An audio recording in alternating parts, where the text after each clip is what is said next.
Hi friends, తాటికాయ season అయితే వచ్చేసింది. మేమైతే వెళ్ళి తాటికాయలు తెచ్చేసుకున్నాం. ఇప్పుడు మనం తాటికాయలతో ఏమేమి చేయాలో చూద్దాం. తాటికాయలు తాటికాయతో చేసే వెరైటీస్ 2 రకాలు ఉంటాయి. అది తాటికాయ రొట్టి, ఇంకోటి తాటికాయ గారెలు అని అంటారు. ఇందాక మీకు 2 తాటికాయలు చూపించాను కదా, అందులో ఒక కాయ అయితే పోయింది. ఇంకొక కాయకి వచ్చిన పేసం ఇది. దీనిపైన కొబ్బరి వేసాను. దీనికి ఒక కాయ కొబ్బరి పడుతుంది. ఇప్పుడు దీంతో మనం రొట్టె తయారు చేద్దాం. ఓకే, దీనికి ఒక గ్లాసు రవ్వ తీసుకున్నాను. ఈ గ్లాస్ తోటి రవ్వ తీసుకున్నాను, కడిగేసాను. నేను ఇడ్లీ రవ్వ తీసుకున్నాను. దీనికి యాక్చువల్గా దీనికి వరి నూక కూడా వాడతారు, కానీ నేను ఇడ్లీ రవ్వ వేస్తున్నాను. దీన్ని కడిగేసి వాష్ చేసి ఇలాగ ఇడ్లీకి ఎలా అయితే పిండేస్తామో అలాగే పిండేసి దీంట్లో వేసి సాల్ట్ ఇదిగోనండి. ఈ బౌల్ తోటి బెల్లం తీసుకున్నాను. ఇప్పుడు ఇవన్నీ వేసి మిక్స్ చేసి ఒక ½ an hour కానీ 1 hour కానీ నానబెట్టాలి. ఇలా కలిపేసుకుని చక్కగా ½ an hour నానబెట్టుకోవాలి. తాటి రొట్టికి మనం తయారు చేసుకున్నది తయారైపోయింది. 1 hour తర్వాత నానిపోయింది శుభ్రంగా.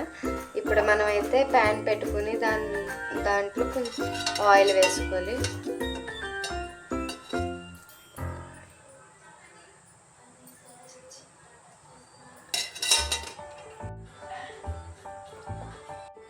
ఇందాక కలిపి పెట్టుకున్నాం కదండి, ఇది తాటి రొట్టె కోసం. ఇది నానిన తర్వాత ప్యాన్ పెట్టుకొని దీని మీద ఆయిల్ వేసుకొని మనం రొట్టెకి ఎలా అయితే వేసుకుంటామో అలానే వేసుకోవాలి.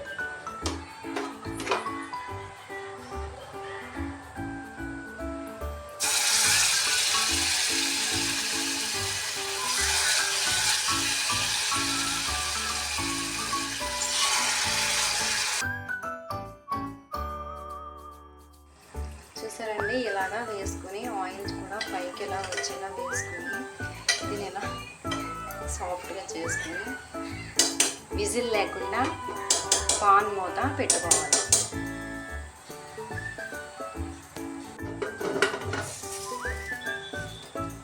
ఇలా పెట్టుకొని సిమ్లో పెట్టుకొని ఒక ½ an hour నుంచి చూసుకుందాం. ఆఫ్ చేశానండి. ఇప్పుడు తీసి చూద్దాము.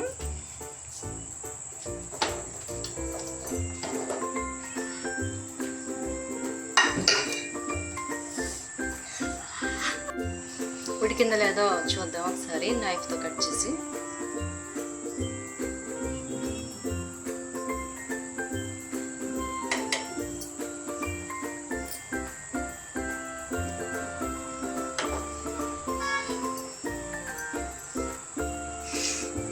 ఉడికిందండి, బాగుంది. కొంచెం చల్లారాక దీన్ని ఇలా అనేసి వేరే బౌల్లోకి తీద్దాము.